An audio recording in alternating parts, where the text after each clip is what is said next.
प्रमाणिक समाधान। गुरुवर नमोस्तु। कुछ लोग प्रथमान योग ग्रंथों का स्वाध्याय निषेध करते हैं, परंतु आचार्यों ने चारों अनुयोगों का स्वाध्याय बताया है, तो ऐसी स्थिति में क्या करना चाहिए? देखिए, रास रंग उनके लिए है जो रास रंग में रमे।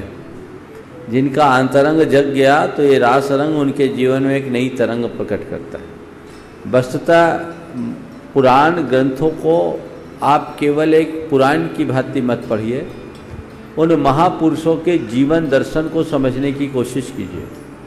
पुराणों को जब हम पढ़ते हैं तो किसी कथा को केवल कथा के रूप में सुनते हैं तो एक कथा बन रह के रह जाती है, लेकिन जब हमारी दृष्टि उसके कथ्य पर केंद्रित होती है तो उससे बहुत बड़ा सार तत्व हमारे हाथ में आता है कि जीवन में आने वाले इतने उतार चढ़ाव में उनने अपने जीवन में कैसी स्थिरता रखी, कर्मोदय के तीव्र मार में भी अपने आप को कैसे संयत रखा, किस तरीके से भोग और विषयों की पराकाष्ठा को छूने के बाद भी विरक्ति के संस्कार जागे तो कैसे संन्यास के मार्ग को रखा। आचार्य समंतभद्र महाराज ने इसीलिए प्रथमान योग को बोधि समाधि निधानम कहकर बोधि और समाधि का भंडार कहा है। वस्तुतः अन्य माध्यमों से तत्व का बोध हमें जैसे होता है वो शुष्क तत्व बोध होता है, पर प्रथमान योग के माध्यम से अगर हम तत्व बोध करें तो हमें प्रैक्टिकल दिखता है। जब हमारे सामने कोई उदाहरण होता है तो वो उदाहरण हमें दिखता है कि नहीं बिल्कुल ठीक है, जो स्थिति वैसी वो स्थिति मेरी है, मैं भी ऐसा कर सकता हूँ, मैं भी वैसा बन सकता हूँ। तो जिनवानी है, भगवान की वाणी है, उस पर श्रद्धा करो और श्रद्धा करके अपने जीवन को उस अनुरूप मोड़ो तो हम उससे वह पा सकते हैं जो बड़े बड़े ग्रंथों से भी नहीं पाया जा सकता। प्रथमान योग वह अनुयोग है जिसे सामान्य प्राणी भी बहुत अच्छे से ग्रहण कर सकता है, इसलिए उसको बोधि समाधि का निधान मानकर ग्रहण करना चाहिए। गुरुवर नमोस्तु।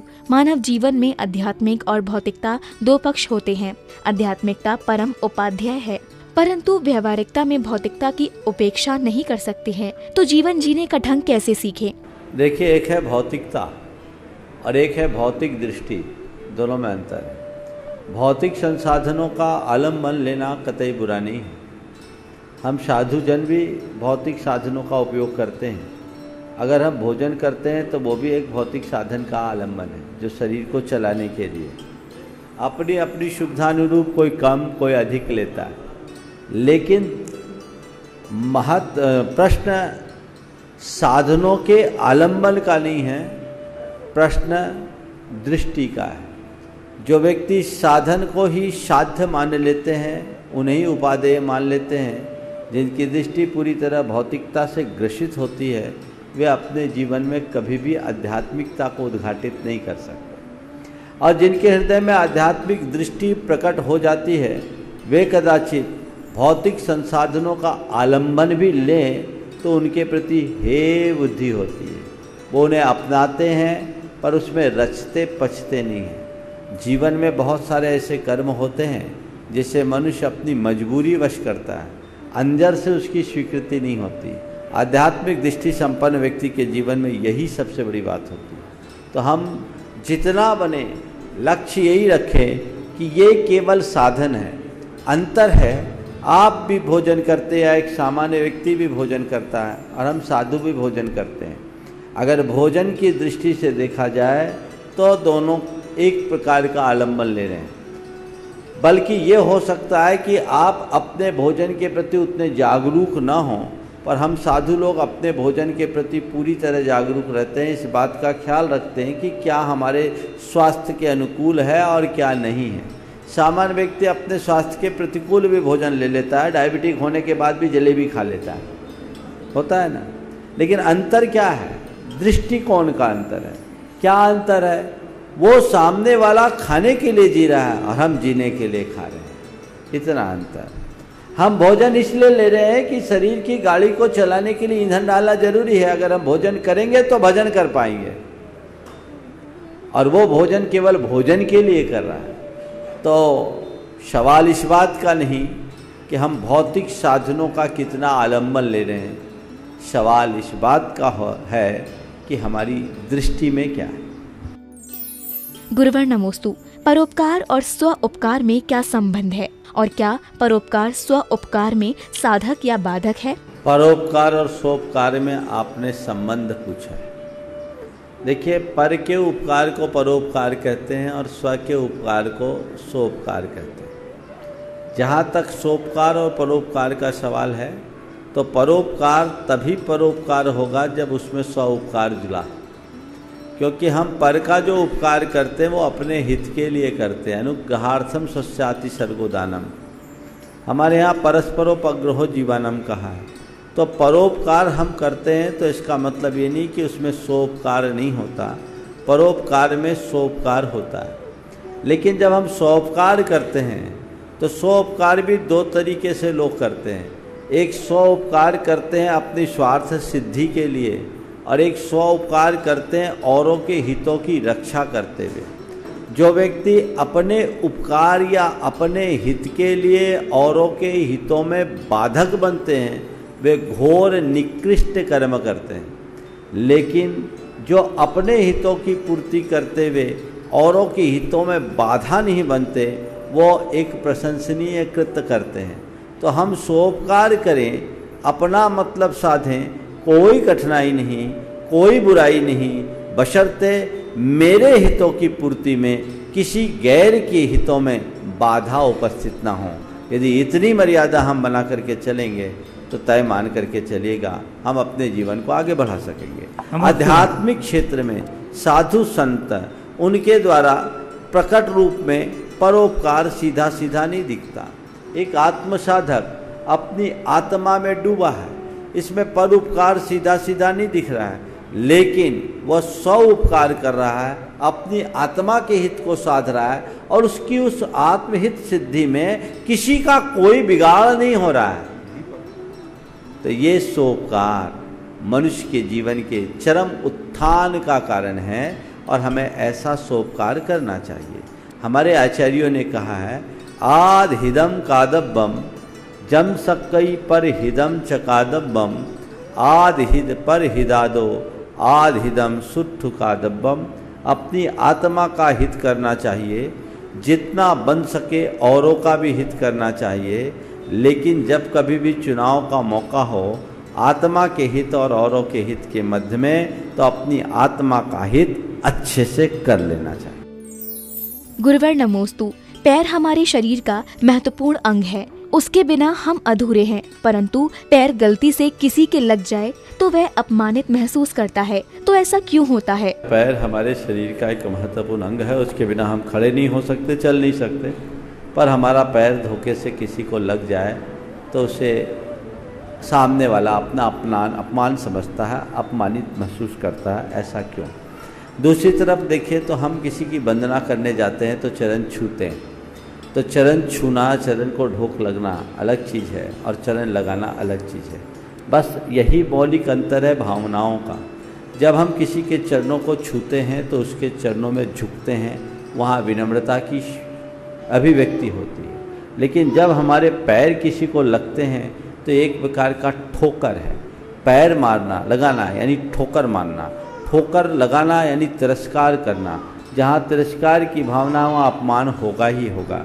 इसलिए हमें कभी किसी को पैर लगाना नहीं चाहिए, जहाँ तक बने योग्य व्यक्तियों के चरण छूने का प्रयास करना चाहिए। तो आपने कहा धोखे से भी लग जाए तो हमें धोखे से भी किसी का तिरस्कार नहीं करना चाहिए। लग जाए तो तुरंत एक्सक्यूज कर लेना चाहिए, भाई साहब गलती से पैर लग गया, माफ कर। गुरुवर नमोस्तु। भारत में जय जिनेंद्र, राम राम आदि शिष्टाचार की विभिन्न पद्धतियां प्रचलित हैं, परंतु चरण स्पर्श की पद्धति का लोप हो रहा है। तो इस पद्धति को बचाने के लिए हम क्या प्रयास करें? देखिए, अब तो ये सब बंद होकर सीधे हाथ मिलाना शुरू हो गया। आपने पूछा हमारी प्राचीन पद्धति का लोप ना हो उसके लिए क्या करे? हर व्यक्ति शुरुआत करे।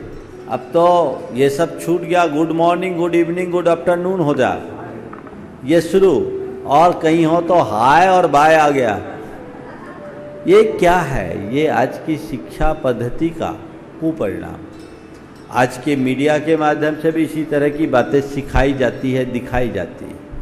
हमें अपनी संस्कृति की मौलिक पहचान बनाना चाहिए और उसी अनुरूप एक दूसरे के साथ व्यवहार करना चाहिए, ताकि हम पूरी दुनिया में अपनी एक अलग पहचान बना सकें।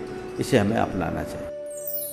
गुरुवर नमोस्तु। भगवान महावीर को केवल यह ज्ञान होने के बाद अपनी ऊर्जा से दुनिया बदल सकते थे, परंतु उन्होंने अपने आध्यात्मिक में समर्पित कर दिया। तो भगवान महावीर ने ऐसा क्यों किया? आपने जो भगवान महावीर के संदर्भ में कहा है कि केवल ज्ञान के बाद उनने अपनी ऊर्जा को अपने तक सीमित किया, ये बात पूरी तरह से सही नहीं है। भगवान महावीर के केवल ज्ञानोपरांत 60 दिन तक उन्होंने अपना कोई तत्वोपदेश नहीं दिया। उसके बाद 66 दिन तक, 66वें दिन उनकी दिव्यवाणी खिली। आप ये सवाल कर सकते हैं कि ऐसा क्यों? सबसे पहली बात तो यह है कि जो भी तीर्थंकर या महान आत्मा होते हैं वे पहले साधक होते हैं और जिसका खुद अनुभव करते हैं वही अनुभव औरों को बांटते हैं। उनने अपनी आत्मा के अंतर मंथन से ज्ञान का नवनीत पाया और उसे हम लोगों को दिया। अब सवाल है कि 66 दिन के बाद क्यों दिया, पहले ही दिन क्यों नहीं दे दिया? तो भाई, बिना पात्र के तत्व को परोसा कैसे जाए? भगवान महावीर अपनी दिव्यवाणी दे सकते थे, लेकिन उनके सामने उनकी वाणी को समझने और धरने में समर्थ कोई पात्र नहीं था। इंद्रभूति गौतम जब भगवान के शरण में आए, उनके शिष्यत्व को स्वीकार किए, भगवान महावीर को ऐसा लगा कि इसके अंदर वो सारी संभावनाएं हैं, तो उन्होंने अपना उपदेश दिया और 30 वर्षों तक लगातार भगवान महावीर की दिव्य देशना इस धरती पर खिली, जिससे पूरी की पूरी मानव जाति का उत्थान हुआ। अगर भगवान महावीर ने अपनी देशना नहीं दी होती तो ये भारतवर्ष हिंसा के रंग में पूरी तरह रंग चुका था। उन्होंने हिंसा और अराजकता को समाप्त किया, अहिंसा की प्रतिष्ठा की। ये भगवान महावीर की अनन्य देन। गुरुवर नमोस्तु। किसी सरकारी संस्थान में एक कर्मचारी मेहनत करता है और दूसरा काम कम करके अध्यात्म की बातों से काम में विघ्न डालता है, तो ऐसी स्थिति में हमें क्या करना चाहिए? धार्मिक होना अच्छी बात है, आध्यात्मिक चर्चाएं करना भी अच्छी बात, लेकिन कर्तव्य का पालन करना उससे ज़्यादा जरूरी है। जो लोग तनख्वाह पूरी लेते हैं, काम अधूरा करते हैं, वो एक प्रकार का अनाचार करते हैं, ये एक चोरी है। तो उन्हें ऐसा नहीं करना चाहिए। मेरे संपर्क में एक व्यक्ति ऐसे हैं जो प्रोफेसर, और जहाँ थे प्रोफेसर वहाँ ज़्यादा कुछ काम करने को ही नहीं मिलता था। उनको 1 या 2 क्लास लेना है डेली, लेकिन वो व्यक्ति क्या करते कि दिन भर ऑफिस में ही बैठते। लोगों ने उनको 1-2 बार कहा कि भैया तेरा जब क्लास है तो क्लास ले लिया, बाकी टाइम आ गया। बोले नहीं, मैं जब तनख्वाह पूरी लेता हूँ तो समय पूरा दूंगा। अब ऑफिस में कोई काम नहीं तो मैं ऑफिस में बैठ करके अपना स्वाध्याय कर लेता हूँ, लेकिन ड्यूटी जरूर देता हूँ। तो ये दृष्टिकोण हमारा होना चाहिए। गुरुवर नमोस्तु। हर नया कर्म करते समय मन में पहले शंका उत्पन्न होती है और उसके बाद भय उत्पन्न होता है, तो ऐसा क्यों होता है और उससे बचने का उपाय क्या है? ये कार्य करते समय शंका और भय उत्पन्न होने के मूलतः 2 कारण। पहला, आत्मविश्वास की कमी। अगर आपके अंदर आत्मविश्वास होगा तो कभी शंका नहीं होगी, आत्मविश्वास होगा तो भय नहीं होगा। दूसरी बात, अपने अंदर की नकारात्मकता। ये दोनों चीज़ें जल्दी से निर्णय नहीं लेने देती और निर्णय ले लेने के उपरांत भी मन में शंका कुशंकाओं को उत्पन्न करते रहती है। इसलिए हम अपने जीवन को आगे बढ़ाना चाहते हैं तो अपने अंदर सकारात्मकता को विकसित करें और आत्मविश्वास से लबरेज रहें। गुरुवर नमोस्तु। पहली लोकसभा में अनेक जैनों ने प्रतिनिधित्व किया था, परंतु आज वर्तमान में एक भी जैन प्रतिनिधित्व नहीं कर रहा है, तो इस स्थिति में जैन समाज को क्या प्रयास करना चाहिए? देखिए, मेरे विचार से 4 बातें हमें इसमें ध्यान में रखना है। ये समाज के लिए बड़ी चिंतनीय विषय है कि इतनी समर्थ समाज होने के बाद किसी भी राजनीतिक दल के द्वारा किसी भी प्रत्याशी को लोकसभा में, आपकी जानकारी अगर सही है तो, आज तक टिकट नहीं दिया जाना, ये एक बहुत बड़ा सवाल है। जबकि हकीकत ये है कि प्रत्येक राजनीतिक दलों को आगे बढ़ाने में जैनियों का महत्वपूर्ण योगदान रहता है। आज भी अनेक कार्यकर्ता ऐसे हैं जो अपना सारा समय, शक्ति और संसाधन इन राजनीतिक दलों की उद्देश्यों की पूर्ति के लिए लगाते हैं। तो हमें क्या करना चाहिए, इसमें हमारी कमी कहाँ है, उस पर ध्यान देना चाहिए। सबसे पहले समाज में राजनीतिक चेतना जगनी चाहिए। दुर्भाग्य है कि हमारे समाज के लोग राजनीति करते हैं आपस में, उनके अंदर राजनीतिक चेतना नहीं है जो व्यापक पटल पर सोच सके और सरकार पर उसका दबाव बना सके, राजनीतिक पार्टियों पर उसका दबाव बना सके। कहने को लगभग 1.25 करोड़ से 1.5 करोड़ जैन हैं, सेंसेक्स भले कम बता रहे लेकिन इतने जैन हैं। अगर 1.25 करोड़ जैन हैं तो 1 करोड़ के करीब वोट होंगे। 1 करोड़ वोट यानी इसको कम मत आकिए, एक जैनी का वोट अकेला वोट नहीं होता। 1 करोड़ लोग 50 करोड़ लोगों को प्रभावित कर सकते हैं, और अगर इसका कैलकुलेशन किया जाए तो आप सब परिणाम जान सकते हैं। तो हमारे लिए समाज में एक राजनीतिक चेतना जगाने की जरूरत है। लोगों के अंदर ये भावना होनी चाहिए कि नहीं, हमारा अपना राजनीतिक वजूद तभी बचेगा जब हम समाज में राजनीतिक चेतना के साथ काम करेंगे। दूसरा, राजनीति के क्षेत्र में जो भी व्यक्ति आगे बढ़ रहे हैं, जो लायक व्यक्ति हैं, समाज को चाहिए, चाहे वो किसी भी दल का हो, जो व्यक्ति सक्षम है हम उसे आगे बढ़ाएं, उसके टांग न खींचे, उसके लिए लॉबिंग करें। तीसरी बात, राजनीतिक दलों के ऊपर इस बात का दबाव बनाएं कि हम लोग बहुत कुछ स्थिति रखते हैं और आपको हमारा मूल्यांकन करना चाहिए, आप हमें नज़रअंदाज नहीं कर सकते। अपने योगदानों को, अपने अवदानों को जो देश और समाज के लिए हमने दिया वो बताना चाहिए, और उसकी तरफ राजनीतिक पार्टियों के ऊपर पूरा दबाव बनाना चाहिए ताकि वो कोई भी निर्णय लेने के पहले इस बात को सोचे। और चौथी बात, जिन इलाकों में अभी लोकसभा का चुनाव चल रहा है, मुझे मालूम है मध्य प्रदेश के करीब 6 से 8 लोकसभा क्षेत्र ऐसे हैं जहां 1 लाख और उससे अधिक जैन मतदाता है। ये बहुत निर्णायक है। तो जहां निर्णायक स्थितियां हैं वहां के लिए अलग से लॉबिंग करनी चाहिए। देश में ऐसे कई होंगे, तो वो होता, आपने बोला पिछले लोकसभा में 2 जैन थे, तो एक तो सेट्टी था जो शेतकारी संगठन में निर्दलीय जीता, वो अकेला आदमी जो जनता के लिए काम करता है, मजदूरों के लिए लड़ता है, किसानों के लिए लड़ता है और रिकॉर्ड मतों से जीतता है, महाराष्ट्र का।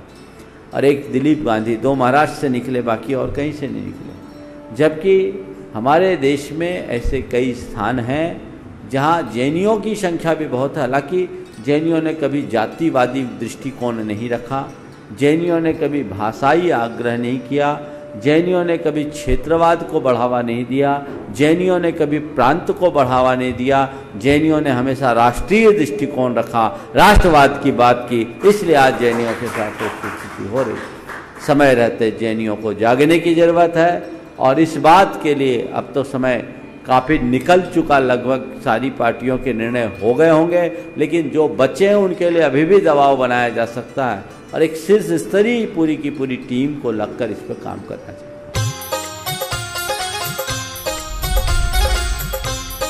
प्रामाणिक समाधान।